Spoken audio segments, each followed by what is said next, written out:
together with Corey and Jacob. We didn't even know how great that matchmaking is.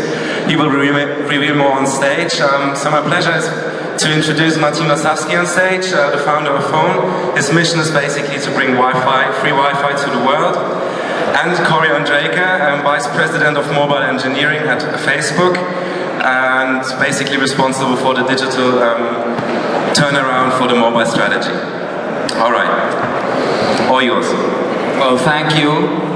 I don't think we can sing and we cannot play the violin, but I think we know something about mobile, and we're going to try to share that with you.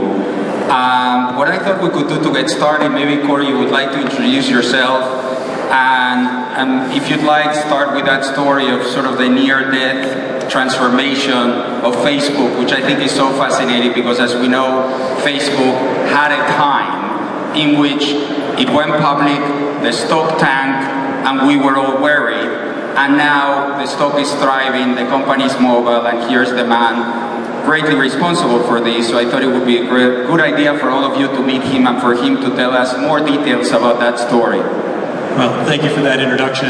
We were never worried. So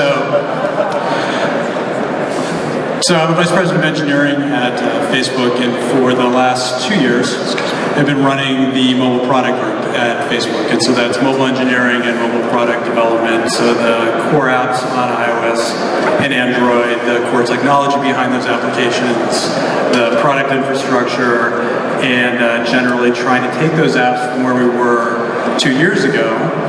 So how many of you used Facebook on a mobile device 2 years ago? So do you remember 2 years ago? So for those who maybe don't remember just how fantastic the product was 2 years ago, we had a product that was used by many of you, which was fantastic. It's a wonderful place to be, to have an application that's important to people and a big part of their lives. And we had made a bet on HTML5, and we talked about this bet. We talked about how wonderful it was going to be, and it really only had, 3 minor problems. One, it was slow. 2, it crashed a lot, and 3, people hated it. And so, other than those 3, minor defects, we were fine. And so, at the time, I was working on the platform team, and Shrep, the then VP of Engineering and now CTO, came to me and said, "Can you fix mobile?" And I gave him the honest answer of, "I don't know."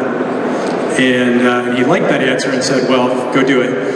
And about 2 years ago, we really started rebuilding our apps. And what we found as I dug in, and this is something that I suspect many of you who are dealing with the mobile transition are going through yourselves, is that you can get in a situation where you have a very strong team, great technical, great design, great product, who have made bad decisions and are stuck.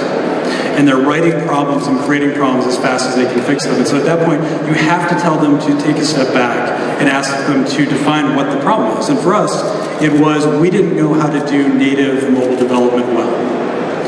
We were, and continue to be, completely world-class on web development. Facebook was built on how can you build a web page faster than anyone else. If I might interrupt there, I thought it was interesting because having such a young founder as Mark Zuckerberg, he still was a web generation person. Yeah, that's right. In fact, Mark has said more recently that had Facebook been started in 2008, it would have been started as an iOS app. Because you think about Facebook as a product, and we were talking before about, like, all of us are used to this massive mobile transition, this movement of where you get access to technology and information to phones. But Facebook had a second driver pushing the mobile transition, which is fundamentally Facebook is a much better product on mobile. Now, like, I have friends who will go to a party or social event and pull out a laptop and begin posting, but my friends are engineers. We're not normal, right? And so normal people, you fine folks, you carry a phone. And so we had these dual drivers where it's a better product on mobile, and in general, computation was moving to mobile. And so for us, it became a challenge both of changing technology, but also institutional change, because we had been so based on being faster and better at mobile web development than anyone else, that we weren't we didn't have the right instincts for the cost of mobile development, the risks of a mistake on mobile development, and the impact of this change. And one example would be, in hiring engineers, we realized we didn't have any native iOS developers at the company. We had literally 3 at the point that we started this transition, out of 600 or so engineers. And that seemed preposterous. You'd think blind chance would have hired more iOS developers than 3. And we discovered that, in fact, our hiring process was filtering out iOS developers because we were asking them questions that were perfect for web developers, but in fact actively destructive for iOS developers. And so you'd ask an engineer who wants to do client work to redesign some web service. They'd first say they're not interested in that piece, and then 2, that they don't know how to do it. And so the interview report would be like, well, they're stupid and they have a bad attitude. And so then you don't hire any of those people. And so we actually had to change our hiring pipeline to bring in people with this expertise. And so 2 years ago, we embarked on a rewrite. For any of you who have been involved with rewriting software, it's a very exciting moment. The valley is full of smoking craters of companies that tried to do rewrites. And so for us, it was, how do we reduce risk? How do we move very, very quickly with this rewrite? And about 3 months after we started, we had a prototype we were starting to live with. And 7 months after the original rewrite kicked off, we had launched the iOS app. And then followed that with substantial changes to the Android app, changes to how we did product development overall. And as of 3 weeks ago, we don't have a mobile team anymore. So the complete transition for us in 2 years was... I'm sorry, can you clarify that? So what do you mean you don't have a mobile team anymore? So 2 years ago, the mobile team at Facebook was 10 people trying to duplicate all of Facebook. So their goal was just do what all the 600 other engineers are doing. Over the last 2 years, we trained, we hired, and we got all of the other product teams involved with doing mobile development. And what became clear is that mobile is more than half of everything we do. So the idea that it would be an exception is just preposterous because mobile will be forever going forward the dominant place that we do development at Facebook. And so it became obvious to Mark and to me that we didn't need a mobile team anymore. That we had fully distributed all this development out to all the other teams. And this is something that I think for many companies going through the mobile transition, they will follow a similar sequence, where you know you've completed the transition when you no longer have a team marked as your mobile team. And the Instagram acquisition, right?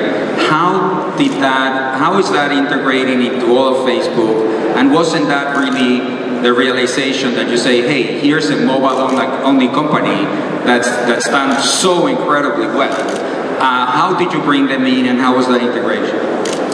Well, one of the biggest challenges whenever you do an acquisition, like what gets all the news in an acquisition is the term sheet, you know, the scuttlebutt about how the negotiations went.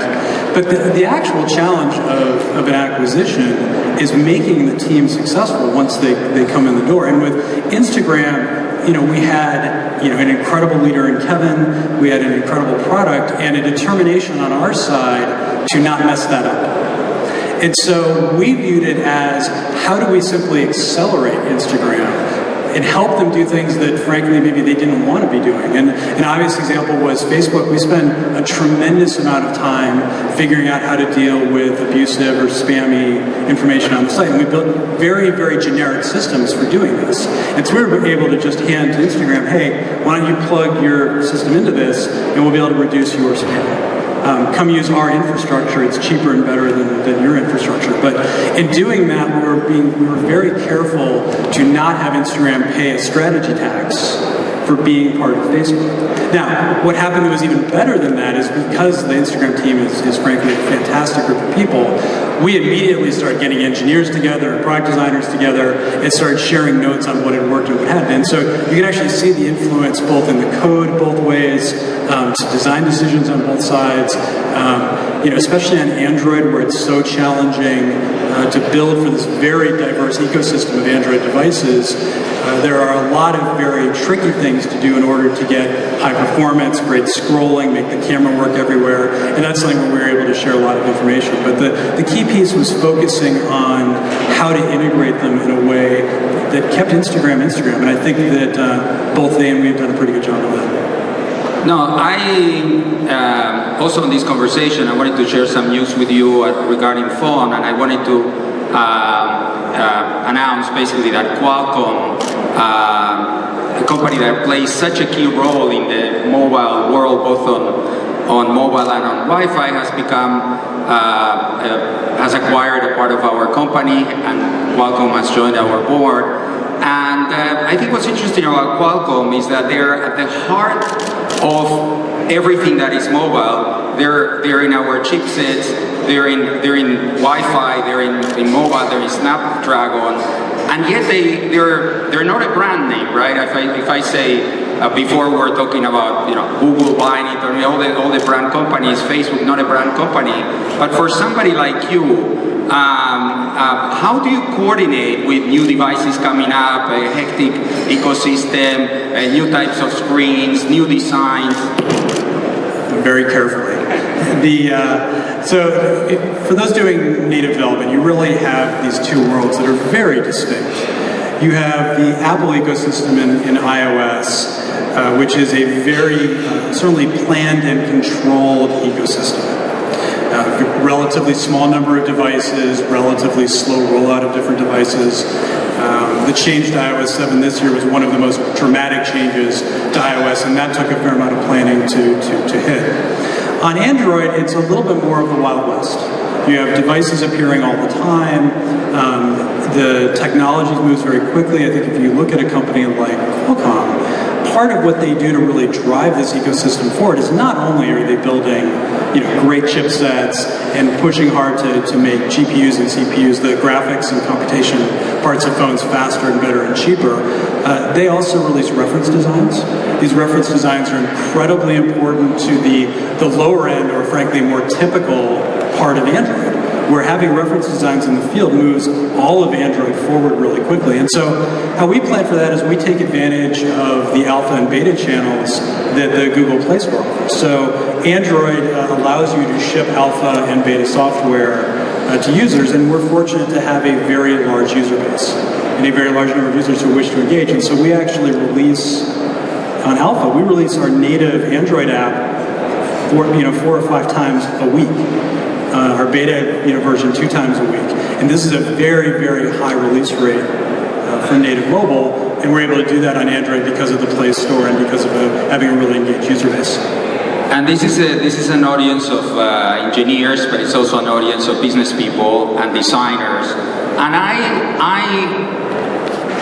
own, by the way, Facebook shares, and I follow Facebook closely also in my portfolio. So I was looking at Facebook, and I was saying the challenge of Facebook to go in mobile is how do you show advertising in mobile, right? And in that sense,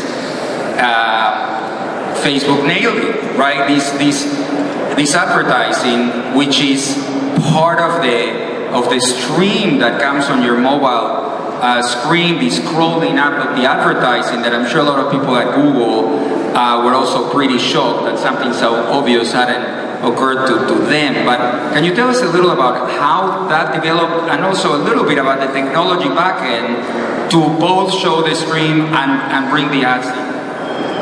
There's something you might know about Facebook's newsfeed. So newsfeed is that first experience you have on Facebook of what everyone around you is doing, what your friends are doing. People know. And so with newsfeed, that's custom for every one of you every time you visit Facebook. And so that the entire set of Facebook is recomputed for you every time you pull your phone out of your pocket and you open it, you hit the website.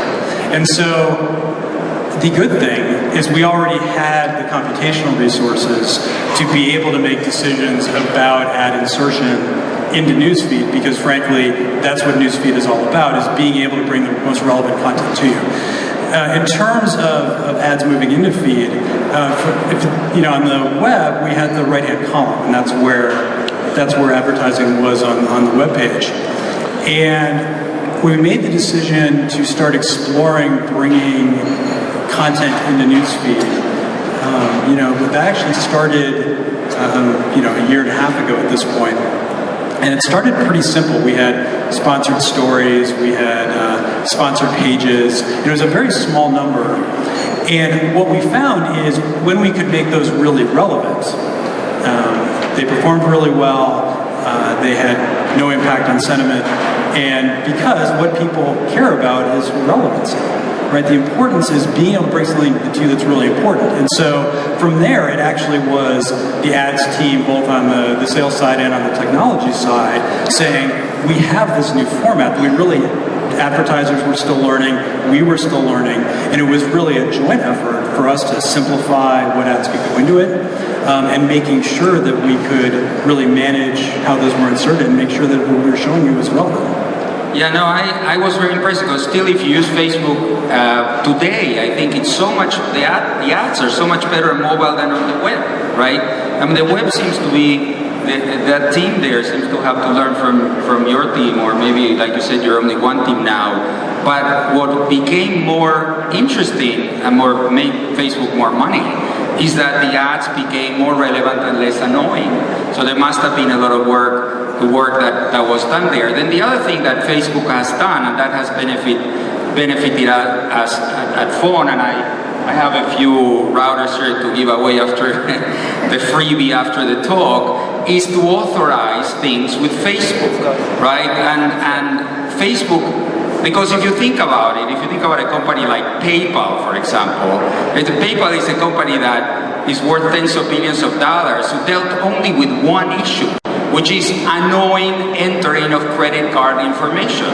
And I believe that in the Wi-Fi world, there's an annoying, one of the most annoying things about the Wi-Fi world is passwords, right? So Phone has made a system where you don't need passwords, but actually we have 12 million hotspots, 12 million phone members, but that's pretty many less than a billion, right? So we have a billion here on my left. And so we decided, hey, why don't we also make the phone routers Facebook enabled, so when your Facebook friends come up at home, you don't need a password. We check on the back end that they are your friends on Facebook, and they're authorized, and they don't need to ask you for your password anymore. But that effort, which is used by Phone, is used by many companies in many ways. So how are you expanding the whole authorization effort? Well, I think we view it as one of the most important next challenges for us. There's a pretty clear view of Facebook, which is we kept hitting these challenges that we weren't sure whether we could get past. And this dates all the way back to when Facebook was exclusively a college service. It was first considered crazy that it could go beyond that, and so it was initially, high school and then businesses that felt still small and contained, but it would never work for everyone. That was expanded to the entire US, and then the story became, well, this can't possibly work internationally. Then mobile. And the next one, and actually, Jimmy touched on this in his talk earlier today, there are only a few billion people with persistent data connections in the world. When you look at that compared to the entire population, we have a tremendous opportunity ahead of us to increase how many people can have internet connectivity. And so the primary effort from Facebook is internet.org, and we're working with all sorts of partners to be able to push this. And I think being able to easily hop onto, for example, routers, without having to remember the password or sign up or do anything, is a huge advantage, both from an operator perspective, because it's moving bandwidth onto terrestrial backhaul, but also just from the usability of when you pull your phone in, you don't have to type in this long password. So I think it's something that's very important to us. We've been working with Wi-Fi routers, and it's exciting that we're going to be in Phone as well. Thanks. No, we're happy with that. And you also have a Wi-Fi product that we will work on that is for shops. Would you like to comment?